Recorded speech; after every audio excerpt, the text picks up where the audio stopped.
गांव में एक लकड़हारा रहता था। उसके 4 बेटे थे। वो सभी आलसी और निकम्मे थे। लकड़हारा और उसके बेटे गांव के जमींदार के यहाँ लकड़ियां काटने जाते थे और लकड़ी के एक एक गट्ठर के बदले जमींदार से कोई भी अनाज एक एक सेर मिलता था। चूंकि उन लोगों को खाना बनाना नहीं आता था, तो वो सब एक एक सेर चने ले आते अपने अपने गट्ठरों के बदले में, और अपने झोपड़े में आते ही अपने अपने चूल्हे पर भूनते और खाकर सो जाते थे। इस तरह उनके दिन कट रहे थे। यही उनकी दिनचर्या थी। एक दिन लकड़हारे के पड़ोसी ने कहा, तुम अपने लड़कों का विवाह क्यों नहीं करते? लकड़हारा बोला, अरे, घर में यूं ही खाने का ठिकाना नहीं है। लड़कों का विवाह कराकर बहू को क्या खिलाऊंगा? बड़े लड़के का विवाह हुए 5 साल बीत गए, किंतु बहू का गोना अभी तक नहीं कराया। पड़ोसी बोला, अरे, मैं तो भूल ही गया था। तुम्हें बहू का गोना अवश्य ही करा लेना चाहिए। लकड़हारा झुंझलाकर बोला, अरे, उस कलमुही का नाम मत लो। जिस महीने लड़के का विवाह हुआ और बहू मेरे घर आई, तभी मेरी घरवाली चल बसी। अब मैं उसे यहाँ बुलाकर घर का सत्यानाश नहीं कराऊंगा। पड़ोसी ने उसे समझाया कि भाई, मरने जीने पर मनुष्य का कोई वश नहीं है। तुम्हें अपनी बहू को अवश्य बुला लेना चाहिए। आखिर वो अपने पीहर में कब तक रहेगी? बहू को ना बुलाने से तुम्हारी कितनी बदनामी होगी। इसी तरह लोगों ने लकड़हारे को बहू का गोना कराने की सलाह दी। सबका कहना मानकर उसने अपने बड़े बेटे को बहू को लिवा लाने के लिए भेज दिया। लड़का बहू को लेकर आ गया। बहू को ससुराल को देखकर रोना आ गया कि घर के स्थान पर टूटी फूटी झोपड़ी खड़ी है। वो भिखमंगों का अड्डा जैसा दिखाई देती थी। झोपड़ी में 5 चूल्हे बने थे। घर ने कभी झाड़ू का मुंह तक नहीं देखा था। कहीं चने के छिलके पड़े थे, कहीं कूड़े करकट के ढेर लगे हुए थे। पर उसने अपने भाग्य को नहीं कोसा। वो तुरंत काम में जुट गई। रोने की जगह एक झाड़ू बनाई और उस झोपड़ी की सफाई में जुट गई। उसने सारे चूल्हे तोड़ डाले और केवल एक चूल्हा बचा लिया। सफाई के बाद उसने पानी भरा और सबके लौटने की प्रतीक्षा करने लगी। शाम को लकड़हारा अपने लड़कों के साथ घर आया तो झोपड़ी की सफाई को देखकर बहुत खुश हुआ। पर जब सबको अपने अपने चूल्हे दिखाई नहीं दिए, तो वो सब बहू पर क्रोधित होने लगे।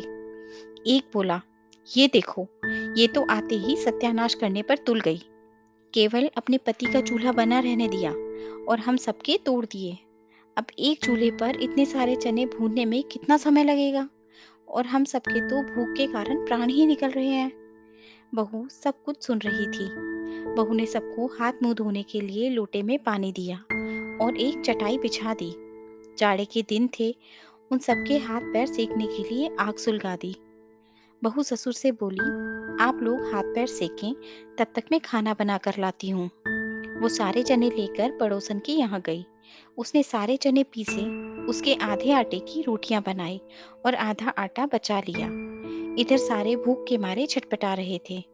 कुछ समय में बहू चने की रोटियां और साग लेकर आई। इन लोगों को बरसों बाद ऐसा भोजन मिला था। सबको खाना दिया।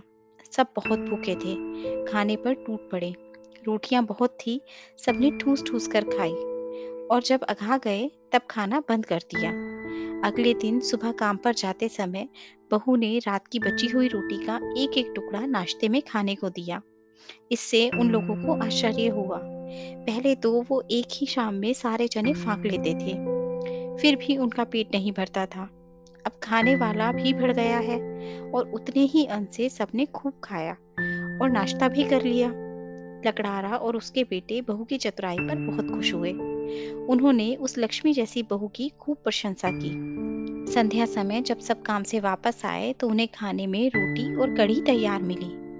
वो सब हाथ मुंह धोकर तुरंत खाने पर बैठ गए। वो सभी कहने लगे कि ऐसी चतुर बहू को घर में ना लाकर इतने वर्ष बेकार ही कष्ट उठाते रहे। अगले दिन लकड़हारे जंगल में जाने लगे तो बहू ने कहा, आप सब थोड़ी थोड़ी लकड़ियां अपने घर के लिए भी लाएं। वे बहू लक्ष्मी की बात टाल नहीं सके। घर के लिए सभी एक एक छोटा गट्ठर लेते आए।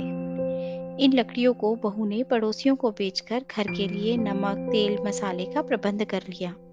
एक दिन बहू ने ससुर से पूछा कि आप लोगों का जमींदार मजदूरी में केवल चने ही देता है या कोई दूसरा अनाज भी दे सकता है? ससुर ने उसे बताया कि जमींदार ने तो कोई भी अनाज एक एक सेर देने की व्यवस्था कर रखी है। हम लोग तो अपनी सुविधा से चने ले आते हैं। तब बहू ने उन सबसे अलग अलग अनाज लाने के साथ साथ एक एक छोटा गट्ठर लकड़ी का घर के लिए भी लाने को कहा। आज मजदूरी में चावल ले आइएगा। बहुत अच्छा, ससुर ने कहा। उस दिन मजदूरी में सभी चावल लाए। अब तो उन लोगों को भोजन में भात, कढ़ी, साग, रोटी आदि सब मिलने लगे। ऐसा अच्छा भोजन इन लोगों ने पहले कभी नहीं खाया था। वो सब बहुत खुश हुए। ऐसा खाना उन्हें किसी के यहाँ भोज पर जाने पर ही मिलता था और सब तो उन्हें बुलाते भी नहीं थे। लकड़हारा अब उसे लक्ष्मी बहू कहता था और देवर लक्ष्मी भाभी कहकर बुलाते थे। लकड़हारे मजदूरी में अनाज बदल बदल कर लाते। अब उस घर में गेहूं, चना, दाल और गृहस्थी का सभी सामान जुटने लगा। धीरे धीरे बहू ने घर में अनाज की कोठलियां बना ली और लकड़ी भी सुरक्षित रखने की व्यवस्था कर ली। उसने मिट्टी के छोटे छोटे बर्तन बना लिए। अब उस झोपड़ी में रौनक आ गई थी। कुछ महीनों बाद बहू ने बूढ़े ससुर का मजदूरी पर जाना बंद करवा दिया और उनके लिए गांव में एक छोटी सी किराने की दुकान भी खुलवा दी। दुकान चल निकली और उससे अच्छी आय होने लगी। अब गांव में उनकी मान प्रतिष्ठा भी बढ़ने लगी। उन्होंने छोटी मोटी जायदाद भी खड़ी कर ली। उनका जीवन आनंदमय हो गया और ये सब बहू लक्ष्मी की चतुराई और मेहनत से हुआ। दोस्तों, आशा करती हूँ आपको ये कहानी अच्छी लगी होगी और ज़रूर कुछ नया सीखने को मिला होगा। आपका एक लाइक, शेयर और सब्सक्राइब हमें ऐसी ही और वीडियोस बनाने के लिए मोटिवेट करता है। इसलिए अगर अभी तक आपने हमारा चैनल सब्सक्राइब नहीं किया तो प्लीज़ आप हमारे चैनल को सब्सक्राइब करें। आपसे कल फिर मुलाकात होगी एक नई कहानी के साथ। धन्यवाद।